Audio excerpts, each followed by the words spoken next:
Imagine sitting alone in a luxury restaurant. The waiter hands you the bill, $14,000. Now imagine, it was a joke, from your own parents. That's how my worst week started. But just 3 days later, everything flipped. Before I get into how their little game backfired and they came crawling back to me 3 days later, do me a quick favor, drop a comment below telling me where you're watching from. I always love seeing how far these stories reach. Anyway, this whole mess started on what was supposed to be a big moment, a milestone birthday celebration for the man I'd spent my entire life trying to impress, my father, Walter Bennett. He was turning 60 that week. And in our quiet little hometown of Ridgeview, Pennsylvania, Walter was basically royalty. The man ran a regional tech company and had a name that carried weight. People stood up straighter when he walked into a room. To the outside world, he was the gold standard, a respected leader, a generous donor, the kind of guy you read about in local business magazines. But behind the doors of our massive family home, things were different. At home, he ruled more like a cold monarch over a house filled with quiet tension. And me? I was the son who never quite measured up. I didn't rebel in the way he might have expected. I didn't crash and burn. I just chose my own path, one he didn't approve of. I moved to Chicago, built a great career in software engineering, and made a solid life for myself. But in his eyes, none of that ever counted for much. You see, it didn't come with an Ivy League diploma like my older sister Natalie's. And I didn't marry some squeaky clean politician with a toothpaste commercial smile like her husband, Brandon. My job was coding. In his words, I just played with computer games. To him, it wasn't real. But here's the irony, whenever things went south in their world, I was the one they quietly leaned on. The guy they barely acknowledged was the same one keeping their image from falling apart. Like when Mom's retail therapy maxed out her cards and she panicked at the statement, who paid it off without a word? Me. When the mortgage was overdue and the bank came knocking, all it took was a single text and I made the problem vanish. It became this silent contract I never agreed to but always followed. A soul-draining agreement I honored out of some desperate, lingering hope that maybe, just maybe, if I did enough, gave enough, helped enough, they'd finally see me. Not as a backup plan. Not as a wallet. As their son. And I thought, this birthday would be different. 60 was a milestone. I wanted to show him I cared. I scraped together money for months and bought him a beautiful Swiss watch, $7,000. Not just a gift, but a message. A plea. Notice me. Appreciate me. Just once, be proud of me. That night, as I walked into the restaurant, I could feel the weight of the sleek wooden box in my coat pocket. That watch wasn't just ticking time, it was loaded with all my hope. The place I picked was called the Embers, exclusive, elegant, and expensive. The kind of spot where even the tablecloths looked like they cost more than rent. The waitstaff floated around like ghosts, quiet, polished, unsettling. I'd reserved the best private dining room they had. Naturally, I was footing the bill. That was never even a question. Dinner came and went. After the meal, my family slipped out, telling me there was some surprise waiting outside. That's when the manager approached. Her name was Claudia. She had these kind eyes that somehow looked sorry before she even said a word. Her face gave away what was coming before her mouth did. She looked down at the bill in her hand, then back at me, like she wished she didn't have to say it. Mr. Carter, she began softly, almost apologetically, your father let us know when he booked the room that you'd be covering the full cost tonight. My stomach twisted into a knot, but I nodded. That part, unfortunately, I had expected. Yes, I told her. That's correct. She paused, clearly uncomfortable, then continued. There's one more thing. He told my coworker something odd. He said to think of tonight not as a party, but as an important investment in the family's future. The words just hung there. Cold. Detached. Like I was a business venture, not a son. That's when it hit me. This wasn't about celebrating his 60th. It was never really about the milestone. It was about what he thought he could squeeze out of me. And in that moment, I realized I wasn't the guest of honor at this dinner, I was the main course. The fatted calf, ready for the taking. Now, to understand how a grown man, living in another city, with a successful life of his own, could still get caught in this emotional trap, you need to know something about the chains holding me there. They weren't made of love. They were forged from guilt, from this thick, manipulative fog of obligation and the false promise of some legacy I'd been raised to believe would one day be mine. His company, Bennett Innovations, looked fine on the outside. Big building, fancy signage, and him still clinging to that CEO title. But the truth? It was a ghost. The whole thing was decaying from the inside, sinking under the weight of outdated systems and stubborn pride. It was like watching a dinosaur slowly get swallowed by a tar pit. And me? I was the secret. It felt like I was watching a drowning beast thrash just to keep its head above water. But this wasn't some sudden crisis. The bleeding had started long before. I can still remember the first big check I handed over. It was about 3 years earlier. I just scored a major bonus for leading a project I had practically lived and breathed for an entire year. I was ecstatic, already daydreaming about finally buying a condo downtown, something that would be mine. And then the phone rang. It was Dad. "Ryan, son," he began, using that fake laid-back voice he always slipped into when he needed something. I knew that tone. "Listen," he said, "we've got a bit of a temporary cash flow hiccup down at the office. Numbers this quarter are softer than we projected. Payroll's due, and I don't want the guys stressing right before the holidays. Any chance you could float me 20 grand? Just for a couple weeks." It was for the business, for the employees, for him. I didn't even think twice. The condo could wait. This was my father. This was my duty. I transferred the money that same day. And, of course, that big Dalton contract he'd been counting on. It never came through. My 20 grand disappeared into the black hole of Bennett Innovations debt, never acknowledged again, not even in passing. That was the first time I really felt the hook set deep. But the second time? That one hit even harder. He actually flew out to Chicago. Showed up at my office unannounced, looking worn out and desperate, like a man gambling his last chips. But this time, he didn't just ask for money, he put on a whole show. He spread out blueprints and sales projections across the conference table like he was pitching to Silicon Valley investors. It was some big new product line he'd dreamed up, but even with my limited knowledge of hardware, I could tell it was outdated by a decade. "This is the one, Ryan," he told me, his eyes wide with manic hope. "This is the reinvention. The comeback we need." Then came the dig at the banks. They don't have vision. All they care about is past profit, not future potential. He placed his hand firmly on my shoulder, squeezing just enough to make me freeze. "But you get it. You're a builder. A creator. My son." It was a perfectly mixed cocktail, part flattery, part guilt, all manipulation. He wasn't just asking for help. He was asking me to believe in him. Blindly.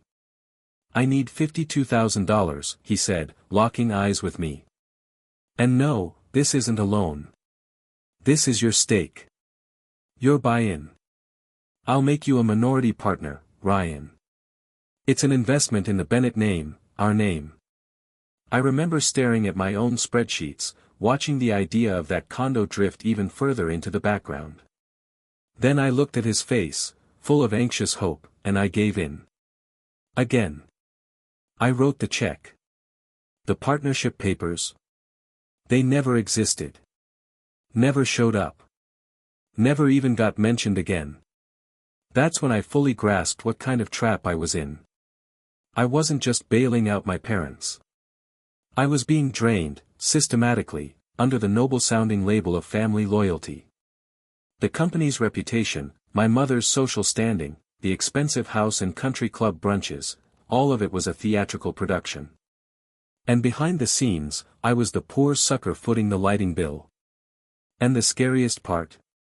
He designed the whole setup so that if I ever pulled the plug, it would feel like the collapse was my doing. My failure. The emotional weight of it all was like a slow-acting poison I'd been swallowing my entire life. Thanksgiving, just 1 year before the whole restaurant fiasco, was a picture-perfect example of that dynamic. I flew back home, arms full of thoughtful gifts. A bottle of small-batch bourbon I knew my dad would appreciate. A delicate silk scarf from Mom that I'd hunted down from a boutique she once mentioned in passing. My sister Natalie and her ever-charming husband Brandon were already there, naturally. Brandon was mid-story about some big political meeting at the state capitol, and my dad was eating it up like gospel. I handed Dad the bourbon with a hopeful smile. "Happy Thanksgiving, Dad." He took it, gave the label a passing glance, and muttered, "Right. Thanks, Ryan." Then he placed it on the nearest table without a second thought and turned right back to Brandon. So the senator said, "What next?" 5 minutes later, Natalie handed him a gag gift, a singing plastic fish that belted out, "Take me to the river." My father burst into full-belly laughter like it was the funniest thing he'd seen in years. He spent the next 10 minutes making sure everyone watched the ridiculous thing perform. Meanwhile, that expensive bottle of bourbon? Still sitting on the table, untouched and forgotten. Later that evening, I tried to show Mom an article that had been written about a software program I helped create. It had gotten some solid press, and I was proud of it. She looked at my phone for maybe 2 seconds before waving it off. "Oh, that's nice, sweetheart," she said dismissively. "All those little dots and dashes." Then she launched straight into a rant about some woman from her garden club who apparently committed the social crime of mismatching her centerpiece. That was how my accomplishments were treated, cute distractions. My job? A quirky little hobby that just happened to earn enough money to bankroll their more respectable lives. That's the version of reality they subscribed to. The only person in that house who seemed to see the truth, the only one not under the spell, was Uncle Henry. He was Dad's younger brother, the quiet one.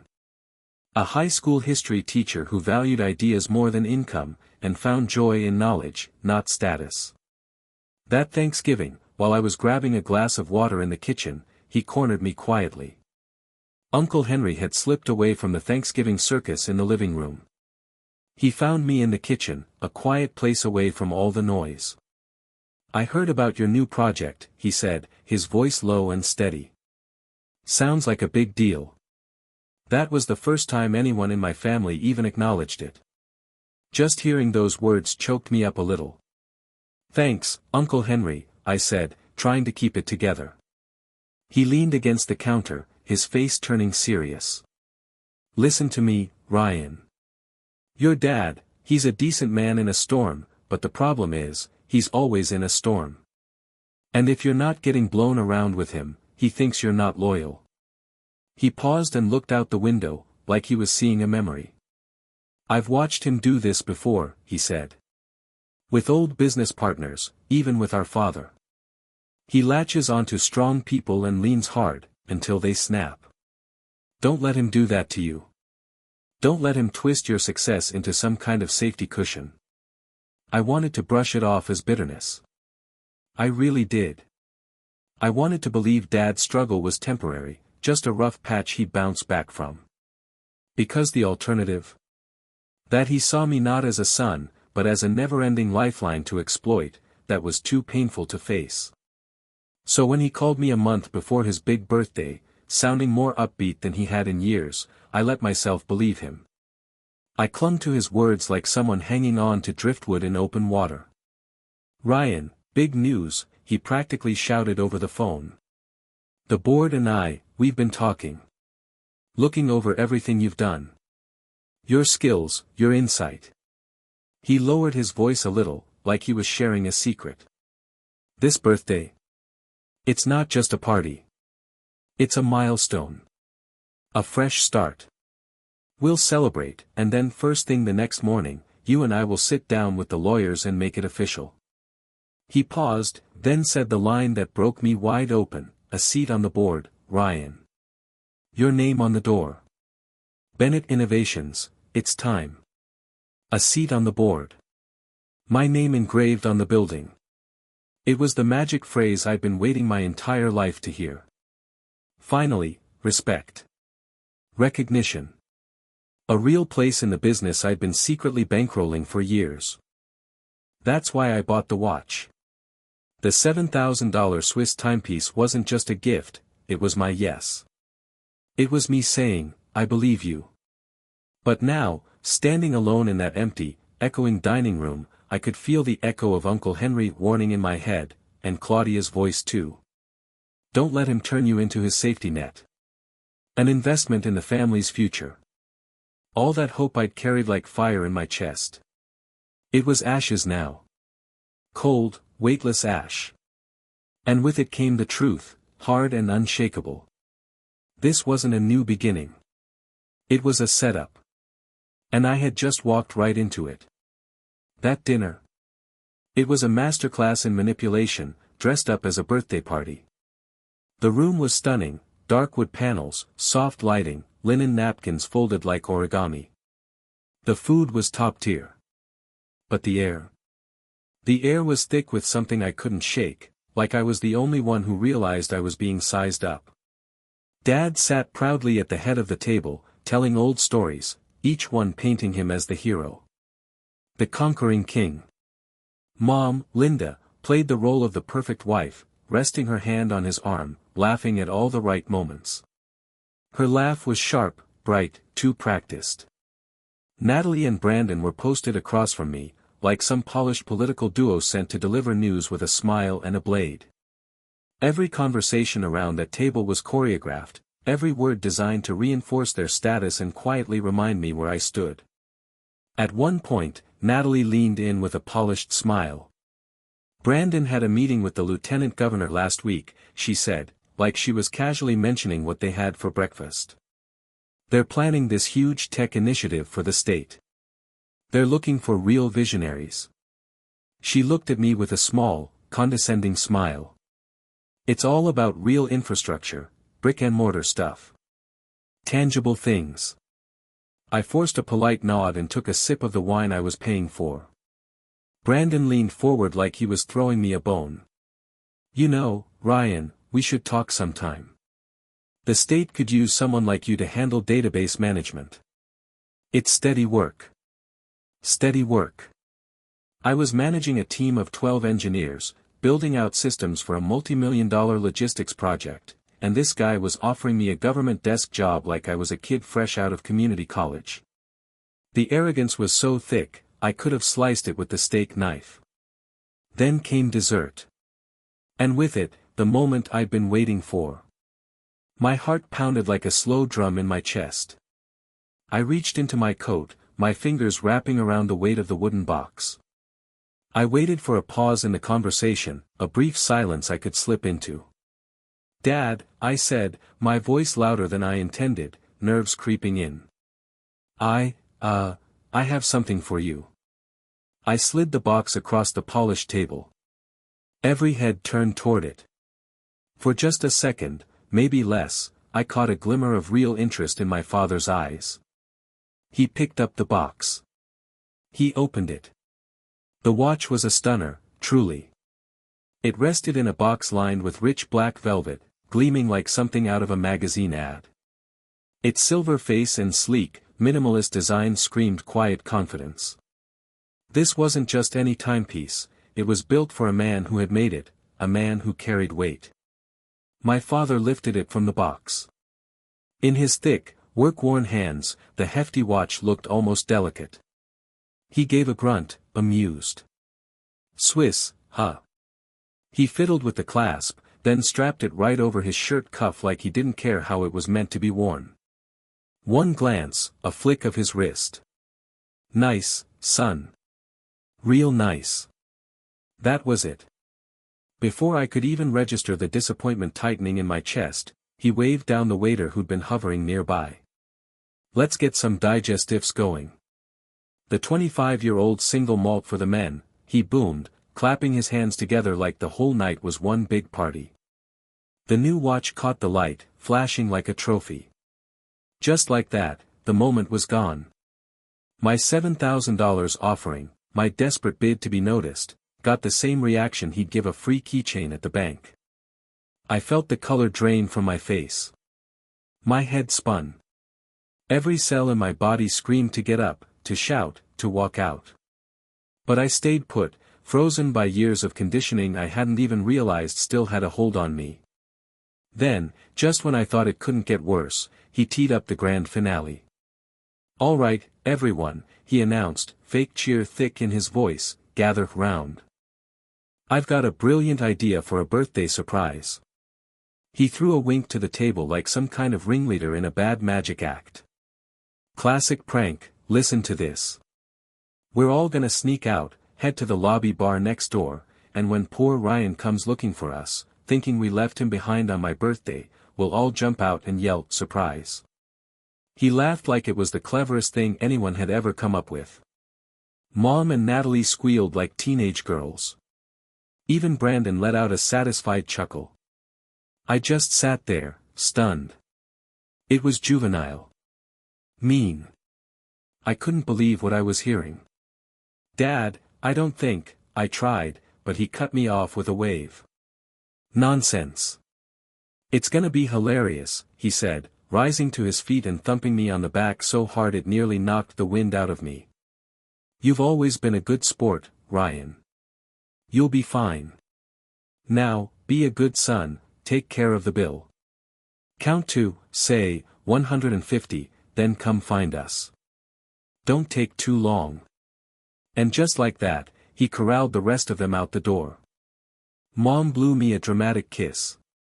Natalie gave me a look, a smug, pitying smirk that said, "Sucker." Then they were gone. I was left alone at this massive table, surrounded by the remains of a $14,000 dinner. The silence in the room pressed in like a weight. It didn't feel real. It felt like a bad dream I couldn't wake up from.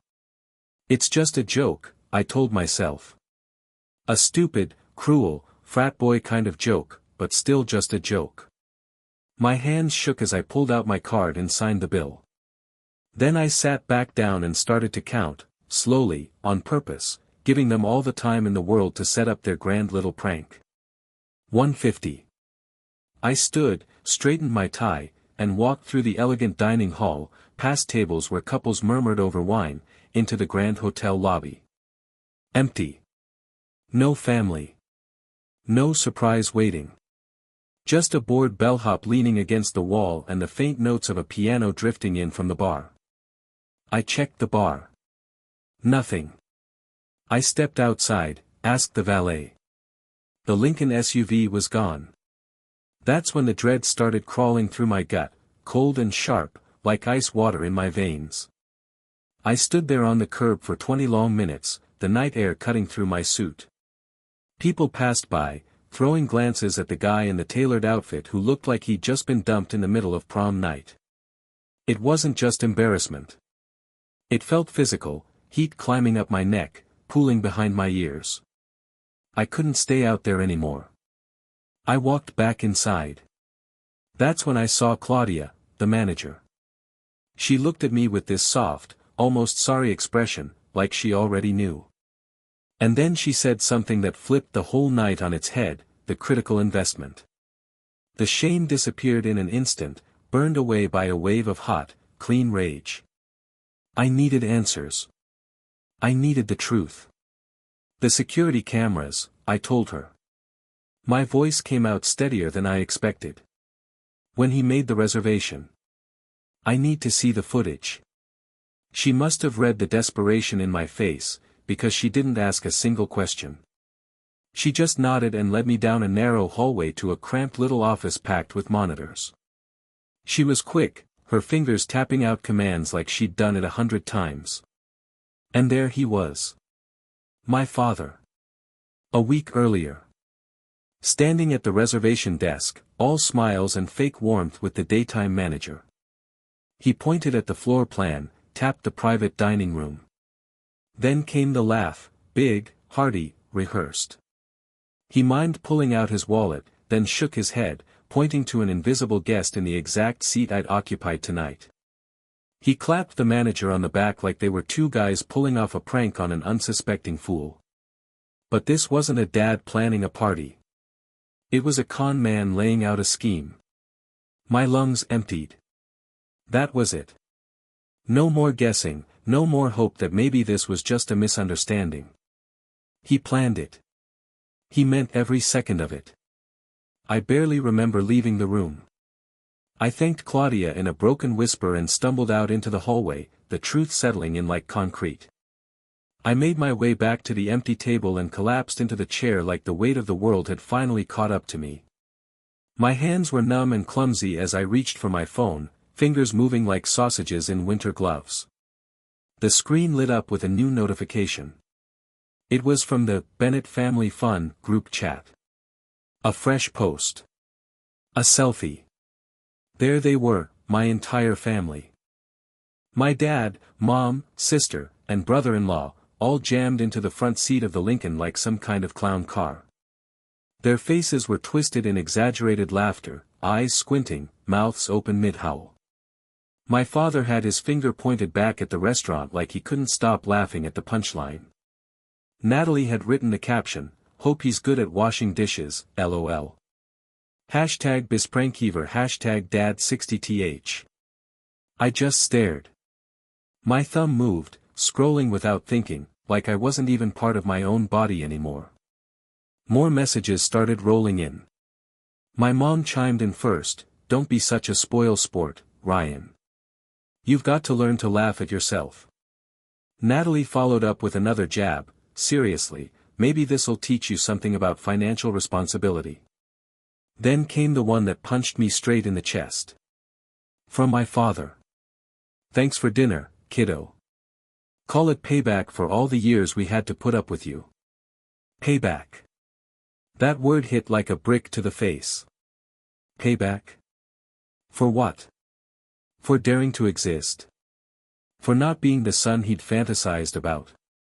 For being the one with the actual money to foot the bill for this self-indulgent, ego trip of a birthday.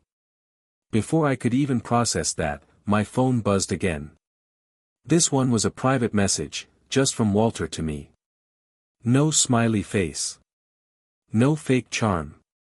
Just the truth, laid out cold. That was a good test. You passed. The final investment to save the company is $252,000. My lawyer will have the paperwork ready by 10 a.m. tomorrow. Don't be late. I couldn't breathe. The boldness, the sheer gall of it, left me stunned. All of this, the dinner, the humiliation, the fake prank, it was never about laughs. It was a setup. A loyalty test. And it was leading into a six-figure demand like it was the next item on the to-do list. I looked down at the dinner bill again, $14794. Then at the twisted grins in that selfie. Then at the demand for $250,000. And something inside me, something I didn't even know was still alive, blew apart. It wasn't a gentle crack. It wasn't a quiet breaking point. It was a full-on detonation, silent but devastating. The last bits of hope, the lingering guilt, the old fear, the pathetic longing for their approval, all of it went up in flames. What was left behind was crystal clear. Cold. Sharp. Focused. I stood up and walked to the front desk, where Claudia stood watching me, eyes full of worry. My voice came out like ice. "My credit card has a $10,000 limit," I said. "I'm putting that on the bill now. I'll be back tomorrow to pay the remaining $4,794 in cash." I handed her the card without a flinch. I didn't want sympathy. I didn't need validation. What I needed, what I demanded, was to leave as a man who took care of his responsibilities. When I walked out of that restaurant, into the cold air of the night, I wasn't leaving as a son chasing scraps of love. I was leaving as a man who had finally seen the truth. I was walking away from the people who had abused my loyalty for decades. They thought the joke had landed. They didn't know it had just blown up in their faces. The hotel wasn't far, just a few blocks, but the walk felt like a trek across another planet. The streets I used to know felt hostile, unfamiliar. I didn't belong here anymore. I wasn't part of this place. I stepped into the sterile hotel room. Basic. Quiet. Soulless. I sat on the edge of the bed, hands limp in my lap, and just listened to the silence. It sounded like the end of the world. Or at least, the end of my world. The man who had checked into this room, he was gone. The guy who had carefully packed his suit, polished his shoes, and dared to believe in some fairy tale ending, he didn't exist anymore. What was left behind was a stranger. Colder. Sharper. And very much awake. I picked up the phone. My first call was to the 24-hour fraud line at the bank. My voice was level, eerily so.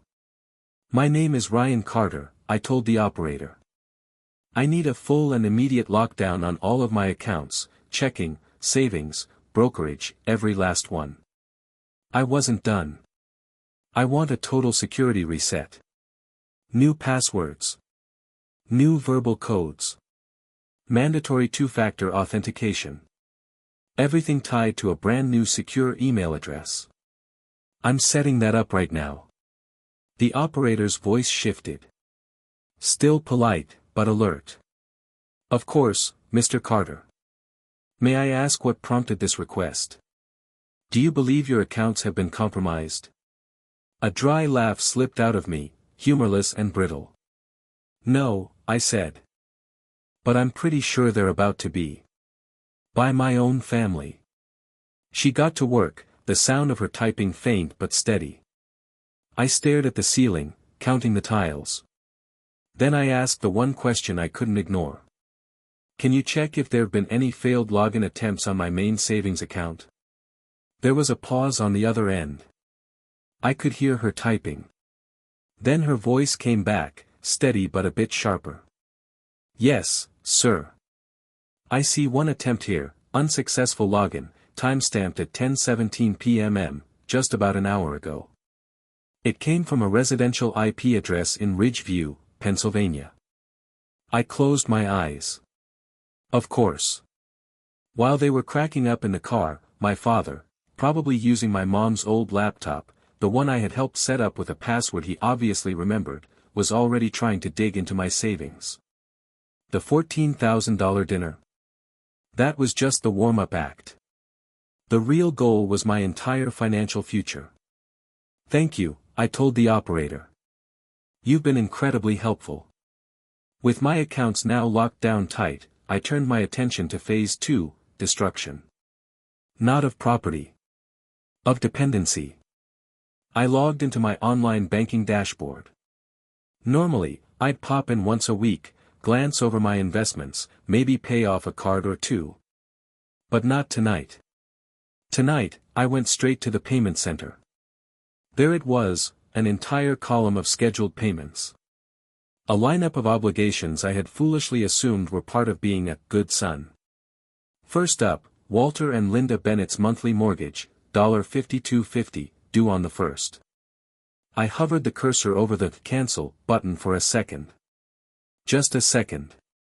Long enough to picture the front of the house, the porch swing, the oak tree, the place that once felt like home. And then, I remembered the group chat, the way my father's face looked in that selfie. Smug. Triumphant. Mocking. Click. "Are you sure you want to cancel this recurring payment?" "Yes." Next, Linda Bennett's American Express. Balance, $4,180. Due on the 5th. I could just see her, laughing it up at the country club with her friends, sipping overpriced cocktails, all of it charged to my so-called silly little tech job. Click. Cancelled. Walter Bennett's monthly dues at Ridgeview Country Club, $700. Click. Gone. One by one, I dismantled the entire financial scaffold they were perched on. With each click, it felt like I was peeling off layers of filth that had built up on my soul. But the anger, that was still burning hot inside me. It was loud, feral, alive. And I needed to understand it. I needed to break it down the way I would a malfunctioning system, step by step. Code by code. So I did what my mind naturally does in chaos, I turned to data. I flipped open my laptop and launched a blank spreadsheet. That blinking cursor in cell A1, it felt like a clean slate. Ground zero. I pulled up my oldest available bank statements, 10 years back. I started searching for the usual suspects: Walter, Linda, Bennett, loan, help. The results came in fast. $700 for car repairs. $1,200 for a leaky roof. Little things. Forgettable things. Death by 1,000 tiny withdrawals. I kept digging, the hours bleeding together. The only sound was the steady tapping of my fingers flying over the keys. I was like some twisted archaeologist, digging through the ruins of my own history, uncovering fossilized pieces of a life I had been lied into funding. Old emails with subject lines like, "Quick favor from your old man." Text messages begging for just a small loan, until that check clears. On and on. Every entry on the sheet was a memory I had tried to forget. Every transaction was a lie I had agreed to believe. As dawn crept in, pale and pitiful through the gap in the curtains, my body started to give out. My eyes burned, my hands trembled. But I kept going until I got to the very last line. At the bottom of the spreadsheet, I typed the formula. I hit enter. And there it was. $459,219. 34, I stared at the screen. That number glowed back at me like it had a heartbeat. Nearly $500,000. Gone. Not to investments. Not to business. But to guilt, manipulation, and blind love. That was the cost of being their son. That was the price tag on my misplaced devotion.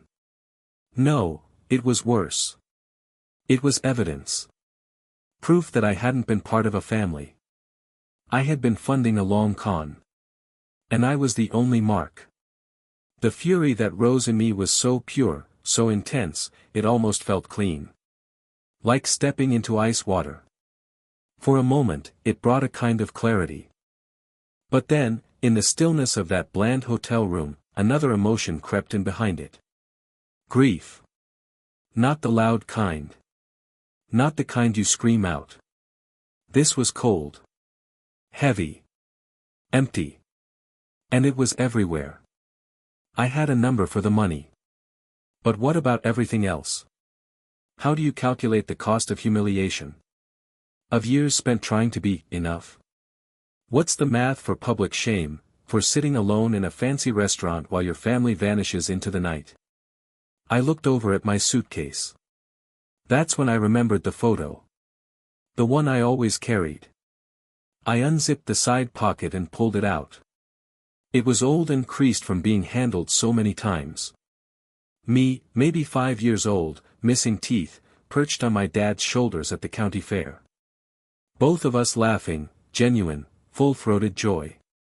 I used to love that picture. In it, he looked 10 feet tall. My hero. I traced his face with my thumb. Younger. Happier. A version of him I had worshipped. Then the sound came. It ripped out of me like something broken. A sob, raw, painful, ugly. It had been buried for 30 years. That photo had once meant everything to me. Now it just told the truth I didn't want to believe. My hero wasn't real. My hero was the villain. The grief hit like a tidal wave. It drowned out the rage, the clarity, the logic. I wasn't sitting in that hotel room planning revenge anymore. I was just a grown man holding on to the ghost of a childhood that never really existed. I didn't know what I was doing anymore. This was my dad. This was my mom. For a moment, I hesitated. Maybe I had it all wrong.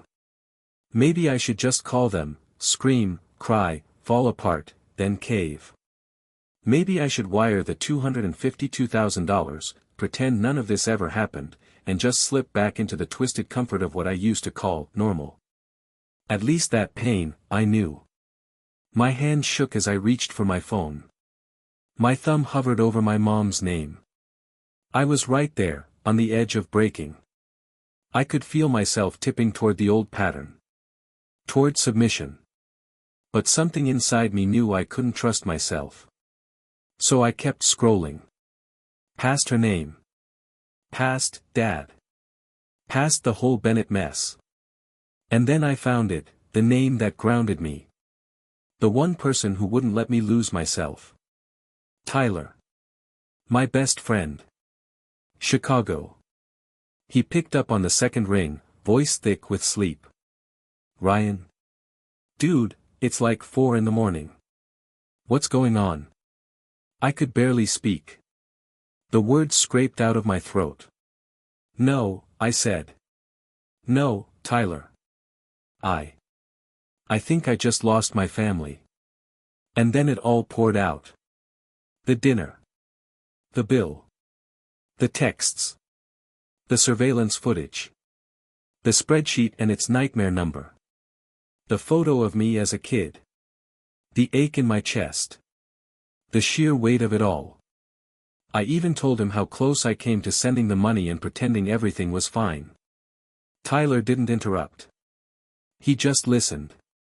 Not with pity, not with judgment, just quiet, solid presence. When I finally ran out of things to say, there was a long pause. For a second, I thought he might have fallen back asleep. But then his voice came through the phone, clear, grounded. Like a lighthouse cutting through the fog I was drowning in. Listen to me, Ryan, he said, low and serious. Really hear this. You didn't lose your family tonight. You've been losing them in pieces for years. Every time you covered a bill they should have paid, every time you let an insult slide, every time you hoped maybe this time they'd treat you different, that's when the loss was happening. Tonight? Tonight's just the night you stopped letting them carve off chunks of who you are. He took a breath, then said it straight. They built this mess, brick by brick. You didn't break anything. You just finally stopped holding their whole rotten empire on your back. His words hit me like cold water to the face. He was right. I wasn't the wrecking ball, I was the guy crawling out of the collapse. We talked for a while longer, and by the time I hung up, something inside me had shifted. The anger was still there, but now it had purpose. Now it was fused with something steadier, self-preservation. I saved the spreadsheet and locked it with a complex, encrypted password.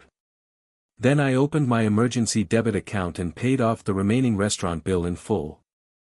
Next, I grabbed a sheet of hotel stationery and a pen. I didn't write a paragraph. Just 10 words. Consider all financial support and all contact terminated. Effective immediately. I slid it into an envelope, wrote Walter and Linda Bennett on the front, and handed it to the front desk, asking them to deliver it to their room. Then I booked the earliest flight back to Chicago, 7 a.m. I packed my bag in silence. Before zipping it shut, I picked up the photo, the one of 5-year-old me on my dad's shoulders.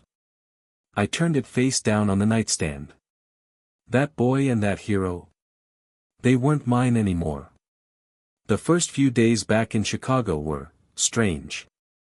Quiet. The kind of quiet that hums with tension. I went to work. Sat through meetings. Wrote code. But it all felt distant, like I was watching my life play out on a movie screen. I was physically there, but emotionally, somewhere else. My phone never rang. No calls. No texts. Nothing. It wasn't peace. It was that eerie silence right before the tsunami, the ocean pulling back before the wave hits. And I wasn't going to stand there waiting to drown. I got to work.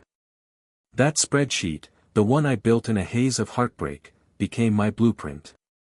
I spent an entire day annotating it, linking each line item to screenshots of bank transfers, emails, and messages.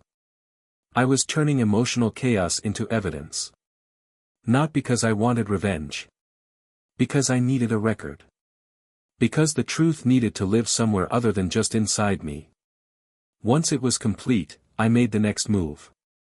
I didn't call a family lawyer. I called one of the top corporate litigation firms in Chicago and asked for their toughest, most ruthless attorney. They gave me Rachel Voss. She was in her 50s, sharp gray eyes, dressed in a suit so clean it could cut glass. Her reputation? Legend. Known for dismantling executives in depositions like she was carving a turkey. Her office overlooked the river, sleek and minimalist. And cold. The kind of place where emotions were irrelevant, and only results mattered. I sat down and told her everything. No filter. No fluff. Just the whole ugly truth. The family dynamics. The financial sinkhole. The manipulation. The final night in the restaurant. I projected the spreadsheet onto the screen. Rachel didn't interrupt once. She just sat there, elbows on the desk, fingers steepled under her chin, absorbing it all with that unreadable expression lawyers perfect in their first year of practice. When I was done, the silence stretched out. Finally, she leaned back in her chair and looked directly at the spreadsheet. "This isn't a family squabble over inheritance," she said, her voice as crisp as the air outside her steel-and-glass window. "This is a textbook case of long-term financial exploitation. Possibly even undue influence." Rachel pointed at the numbers glowing on the screen. "The dinner? That's your emotional core, Ryan. That's the story's gut punch.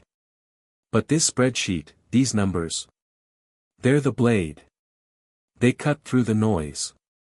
They tell a truth no one can argue with." She was right. And right on cue, the tsunami finally hit. It was early on the fourth morning when my phone, so silent these past few days, erupted like a fire alarm. The first call came from my mother. I let it ring. Then my father. Ignored. Then came the storm of texts. Natalie was first. "What did you do?" "Mom's freaking out. The mortgage payment bounced. She's having a panic attack. Can't breathe. Is that what you want? Call me right now, you selfish bastard." I didn't respond. Instead, I took screenshots and forwarded them to Ms. Voss with a clean, cold subject line: "Phase 2 has begun." Then came the voicemails. My inbox filled up in under an hour. My mother's messages were soaked in tears and guilt trips. Her voice trembled. "Ryan, honey, it's Mommy. I don't understand what's happening. The bank called. The house. Please, sweetheart, whatever we did, we're sorry. Just call me. Please fix this." My father's voicemails were rage-filled explosions, pure fire. "Pick up this damn phone. What the hell do you think you're doing? You can't just cut us off like this. After everything we've done for you, you ungrateful little parasite." The contrast would have been funny if it wasn't so sickening. One was falling apart, begging for mercy. The other was boiling with fury. But both had one thing in common: they couldn't see how any of this was their fault. Rachel's instructions were simple, perfect. They're emotional. They're leaving a paper trail. Do not respond. Not a word. Just forward everything to me. And I did. 1 week later, the first official shot was fired. A registered letter arrived from a local law firm in Ridgeview. The name jumped out at me: Dalton and Associates. I remembered the guy. Dalton was one of my dad's old golf buddies. Perfect. The letter was exactly what I expected: loud, dramatic, and legally flimsy. It accused me of causing severe emotional distress to my elderly parents and called me out for cowardly abandonment of moral and familial duties. They wanted everything back, full financial reinstatement and additional damages for their pain and suffering. I faxed it to Rachel. I barely got the cover sheet through before she called, actually laughing. "Oh, this is excellent," she said. "This is a gift. They've legally defined your payments as a duty. That's a mistake. Dalton's an idiot. She didn't waste time. We'll set up a 4-person meeting. You, me, your father, and this walking embarrassment of a lawyer. No sisters. No mothers. We don't need emotional interference. This stays clean." We arranged the meeting at a neutral conference center in Philadelphia. Flying out, I felt a strange blend of cold dread and quiet strength. For once, I wasn't being dragged into a family mess. I was walking into it on my terms. This time, the battlefield belonged to me. When I walked into that polished, sterile conference room beside Rachel, I spotted my father right away, already seated at the long mahogany table. And I was stunned. The man I saw wasn't the towering, commanding figure from my childhood. He looked smaller. Deflated. His skin had lost its color, and his expensive suit hung off his frame like he didn't quite belong in it anymore. But the venom in his eyes? That was still there. Pure, undiluted hate. His lawyer, Dalton, sat beside him, shuffling papers like he was late for a poker game. Cheap suit, greasy comb-over, the works. Not exactly an imposing figure. My dad didn't even pretend to greet me. No handshake. No hello. Decided to show up, huh, he spat. Ready to quit this nonsense and act like a real son? I said nothing. Just looked at him, calm and unreadable. I didn't need to respond. Rachel handled it. "Gentlemen," she began, her voice cool and smooth, "thank you for being here. Today's meeting is about the termination of voluntary, non-obligatory financial transfers made by my client, Mr. Ryan Carter, to his parents, Mr. and Mrs. Walter Bennett." She glanced at Dalton, then continued, "My client has chosen to end these payments, effective immediately." Dalton made a big show of scoffing. Loud and fake. Non-obligatory? That's absurd. This is a family matter. It's called support. It's what decent kids do for their parents. Your client is throwing a tantrum over a harmless family prank. Rachel didn't flinch. She raised one eyebrow, slowly. Somehow, that subtle move was more threatening than a scream. "A $14,000 prank, Mr. Dalton. One that was planned a week in advance. With restaurant staff involved." She paused. "We have a sworn affidavit from the restaurant's owner. And we have security footage of Mr. Bennett orchestrating the so-called joke. Would you like to review it?" For the first time, Dalton's smugness wavered. His lips tightened. The shuffle of papers slowed. He didn't answer right away. He didn't need to. We already knew. He shot a quick, uneasy glance at my dad. "That's not the point," my father barked, slamming his palm onto the table. "He's our son. He owes us that." "Interesting choice of words," Ms. Voss replied, leaning in slightly. "Let's dig into this idea of responsibility and propositions, shall we?" She paused just long enough for the room to tighten with tension. "My client," she said, her voice sharp and clear, "was led to believe, through repeated verbal assurances from you, Mr. Bennett, that his large financial contributions to Bennett Innovations were made as investments, with the expectation of a future seat on your board. Was that not the understanding?" The redness in my father's face drained like a punctured balloon. He hadn't seen this coming. "Those were family conversations," he muttered. "Just father-to-son talks." "They were business propositions," Ms. Voss countered smoothly, "made with the intent to secure funding." She turned to her laptop, plugged it into the monitor behind her, and with a few keystrokes, my spreadsheet lit up the screen. The thing that had once been my private outlet for pain was now out in the open, exposed like a courtroom exhibit. Across the top, bold and sterile, the title read: Analysis of Personal Financial Transfers, E. Carter to F. and K. Bennett, 2013 to 2023. She let the transaction list scroll slowly, the pace deliberate, the impact crushing. Line after line. Mortgage payments. Luxury car leases. Credit card charges from Neiman Marcus and Saks Fifth Avenue. Country club dues. Business loans, with no real business behind them. For the last decade, she said, slicing through the silence with a tone that left no room for doubt, our conservative estimate shows that my client has sent you, your wife, and your company a documented total of $459,021. 94. She paused. These transfers appear to have propped up not only a collapsing business, but a lifestyle well beyond your means. All while my client believed, wholeheartedly, that he was investing in his own future. No one said a word. Dalton stared at the monitor like a man watching a shipwreck in real time, mouth slightly open. My father didn't move. His hands gripped the armrests so tightly his knuckles looked like polished bone. The persona he always wore, the respected CEO, the man of stature, was gone. Shattered. What sat in that chair wasn't a businessman. It was a cornered liar who'd finally been exposed.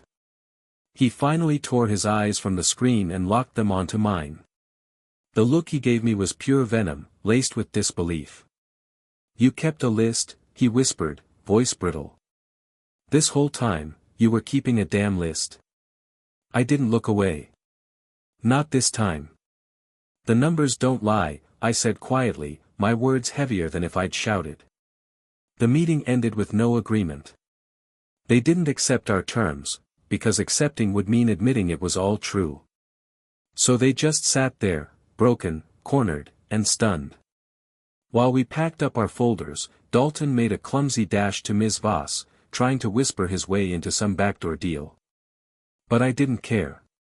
I had eyes only for my father.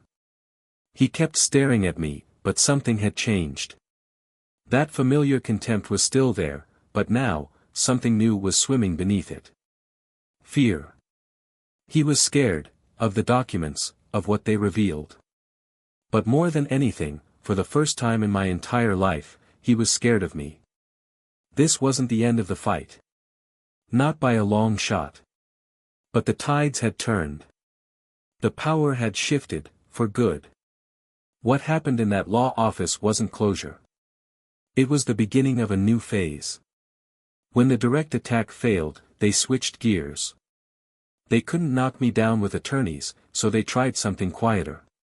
More insidious. The whisper campaign began about a week after that meeting. It started with a call from Greg, the head of a marketing agency I'd worked with for over 5 years. Solid guy. We had a great relationship, built on results, mutual respect, and trust. But that morning, his voice was tight.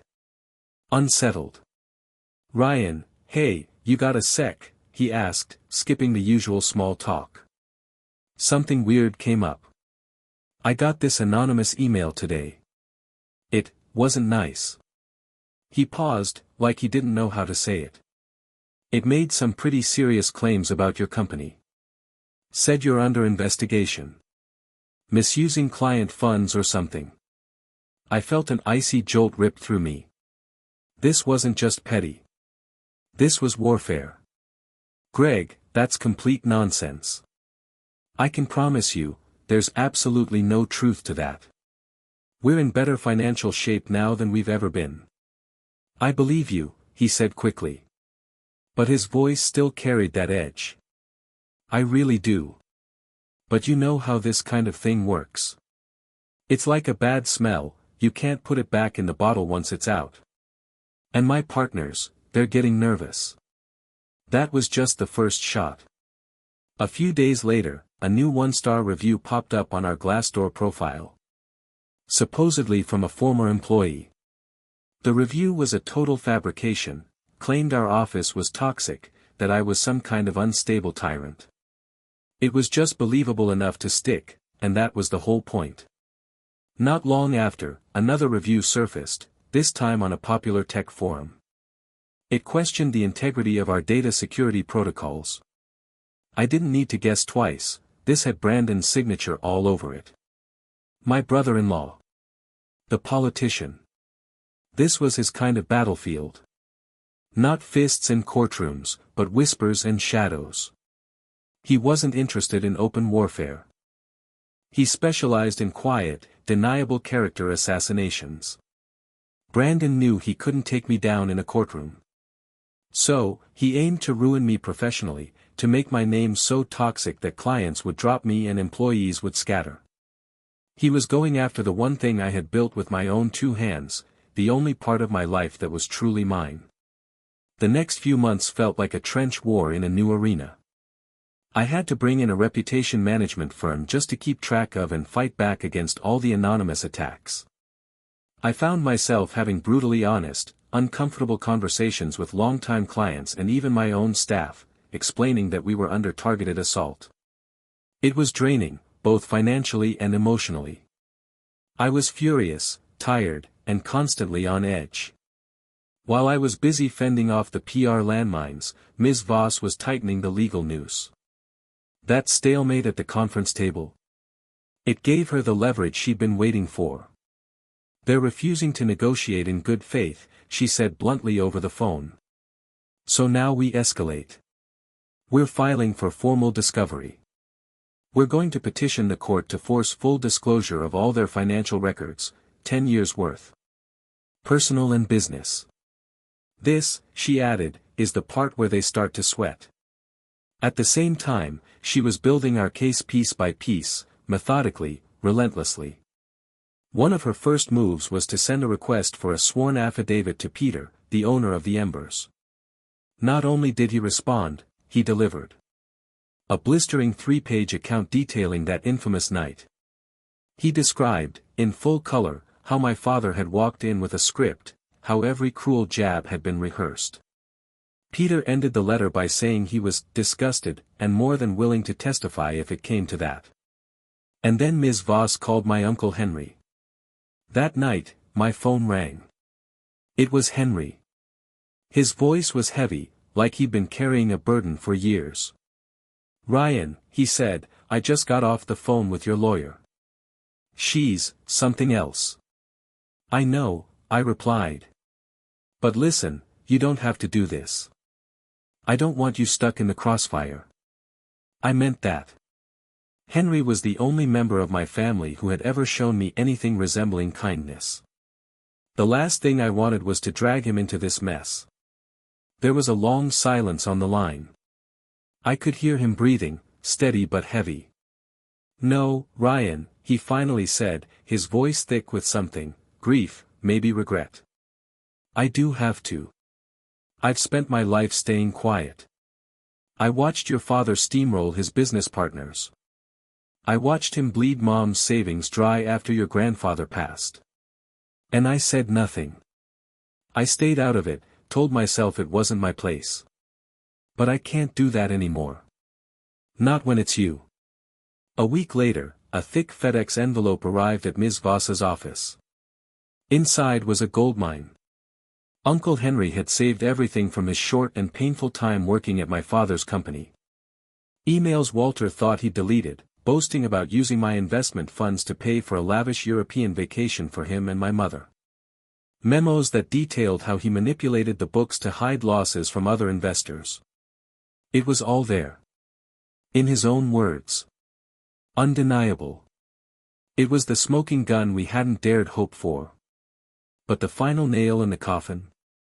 That came from the last person I expected. My mother. In a desperate and misguided move, she violated the no-contact order. She left a voicemail. Long rambling. Tear-soaked. A masterclass in emotional manipulation. "Ryan, sweetheart, it's Mommy," she began, her voice already shaking. "I don't understand why you're doing this. Your father, he's a wreck. He doesn't sleep. He barely eats. You've shattered his heart. And mine. Is this how you repay us? After all the sacrifices? We gave you everything, good schools, nice clothes, a warm home.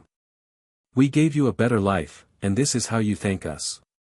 It was a performance straight out of a soap opera.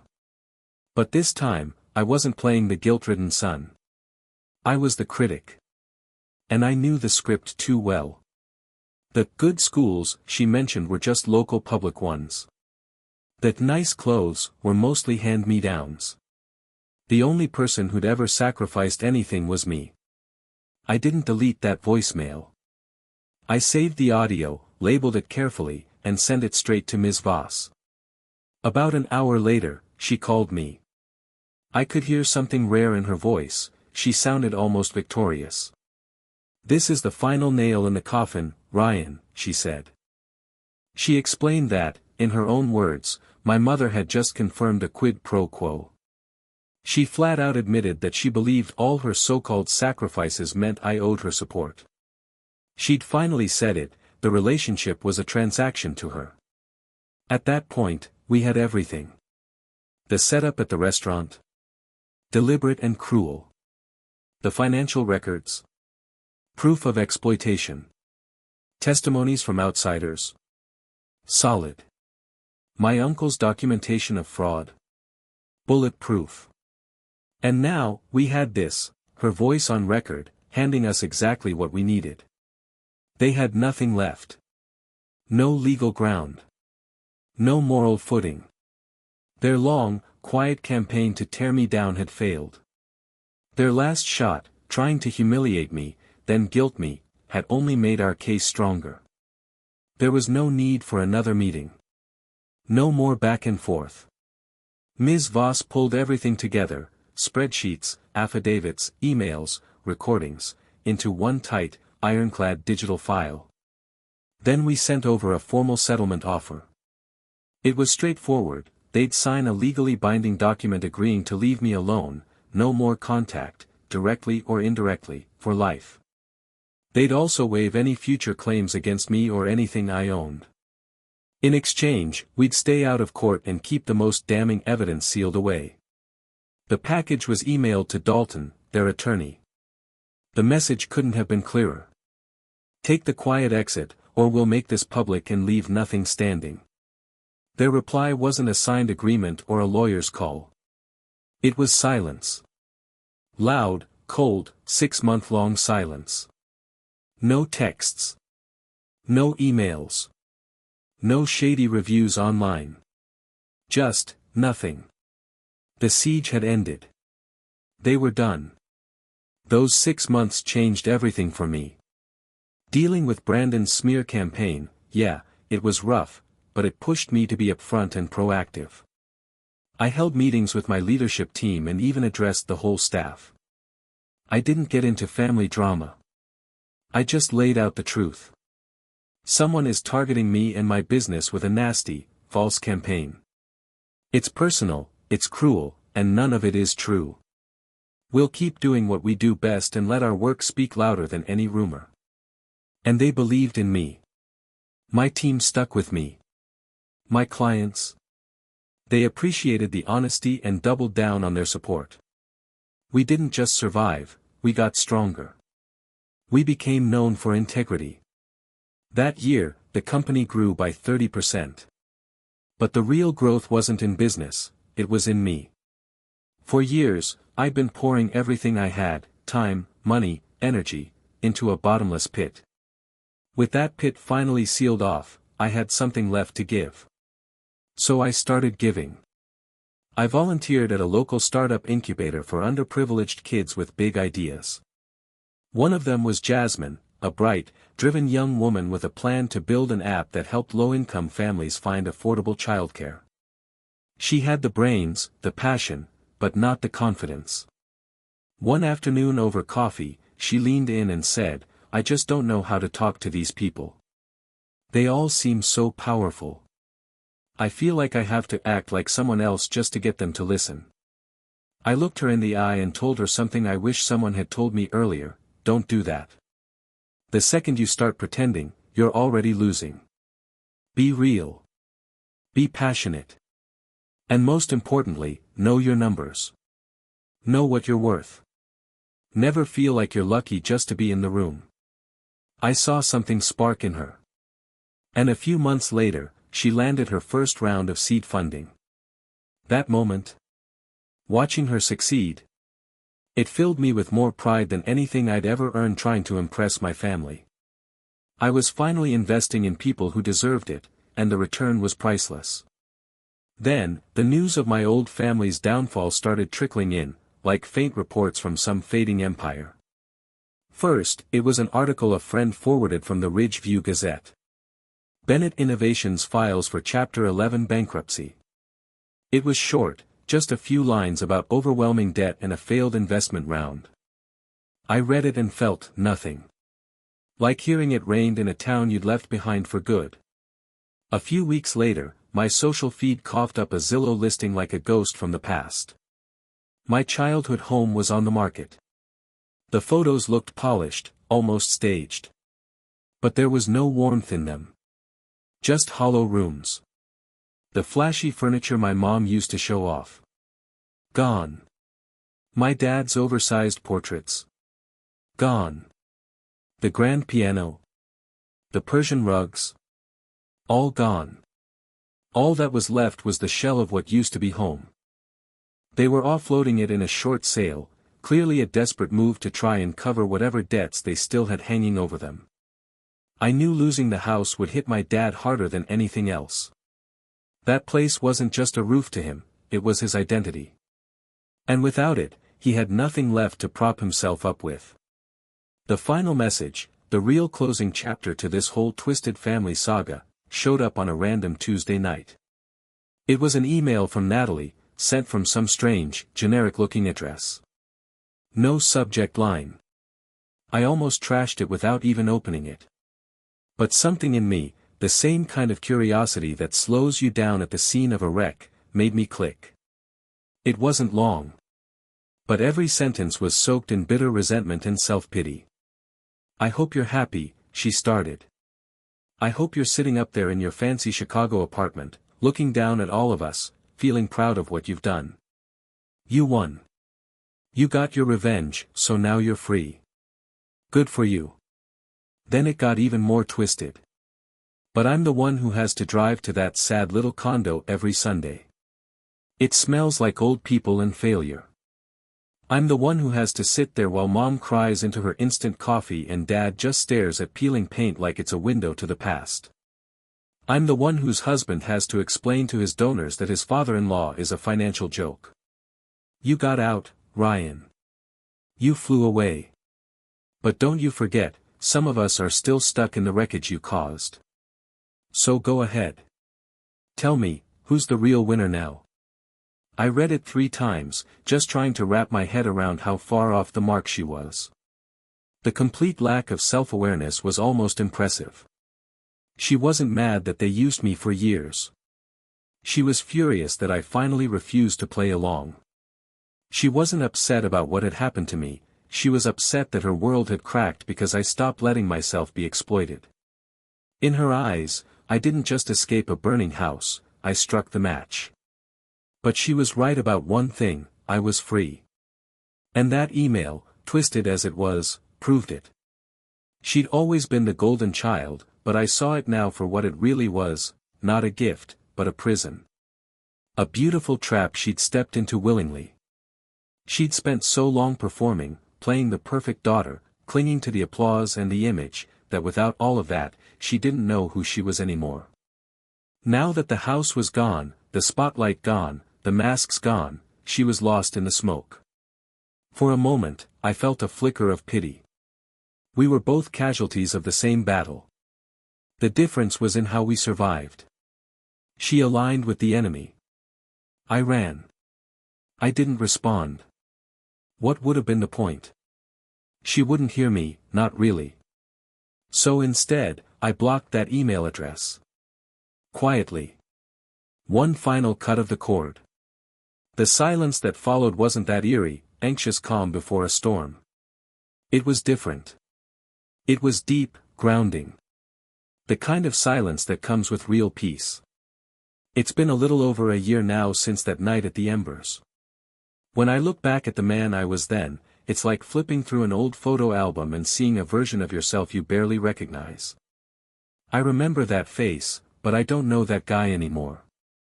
That guy defined himself by who he was to other people, a son, a brother, a human ATM. He bent and twisted to fit into the roles they'd scripted for him. He forgot what it felt like to just be himself. My life now is a lot quieter. But it's mine. Every piece of it. The business is still growing, but this time, it's being built the right way. On my terms. No more duct taping someone else's dream together just to feel like I belong. I still spend time at the incubator. Watching Jasmine's app launch last month, seeing it actually work and help families, that gave me a sense of pride I never got from trying to win a seat on my dad's decaying board. I've learned that peace isn't some finish line you cross, arms raised in victory. It's not loud or dramatic. It's subtle. It's an internal shift. A quiet sense of rightness you build day by day. It shows up in the little things. Like this afternoon, I was walking through Lincoln Park after back-to-back meetings, trying to clear my head. The sky was a vivid blue, and the city was alive, dogs barking, kids yelling, people laughing in the distance. Near the lagoon, I spotted this father and his young boy, maybe 5 or 6, struggling to get a bright red kite in the air. The thing kept flopping down, and the kid was bouncing between frustration and joy. His dad just laughed, knelt down, adjusted the tail, and said, "Try again, buddy. Get a little more running start. You've got this." On the next run, the kite caught the wind and soared. A streak of red against that perfect sky. The boy screamed with joy, and the father beamed, scooping him up and lifting him onto his shoulders. It looked just like an old photo I once had, one I'd left behind in that hotel room years ago. I stood there for a minute, just watching. A stranger taking in a simple, perfect moment of love. And I smiled. Not a fake, polite smile. Not the kind you put on for someone else. A real one. But it wasn't just happiness. It was layered. A smile stitched from hard-won peace and the faint ache of something lost. Because the truth is, I'll never have that moment with my own dad. That kind of simple, unconditional joy, it's not in the cards for us. That kite was never gonna fly. And you know what? I'm okay with that. The grief I carried for so long isn't a bleeding wound anymore. It's just a scar now, a faint line across the surface of my story. It doesn't hurt. It just reminds me of where I've been. When I got home that night, something pulled me toward my laptop. I opened it up, typed in the password for that encrypted folder, and there it was, the file. That spreadsheet. $459,219. 34, it felt like an artifact. A relic from another life. That file had been my weapon, my armor, my ticket to freedom. But now, it just felt heavy. Like holding on to anger I no longer needed. That debt? It was never owed to them. It was owed to myself, to reclaim my dignity, to stand up for my worth, to find peace. And I had finally paid it. I dragged the file across the screen and hovered over the trash icon. The usual pop-up appeared. Are you sure you want to permanently delete this item? I took a deep breath, and clicked yes. It disappeared with a soft little whoosh. I stood up, walked over to the window, and looked out at the city, my city. Not a backdrop for someone else's expectations, but the place where I built my life, my future. And I didn't look back.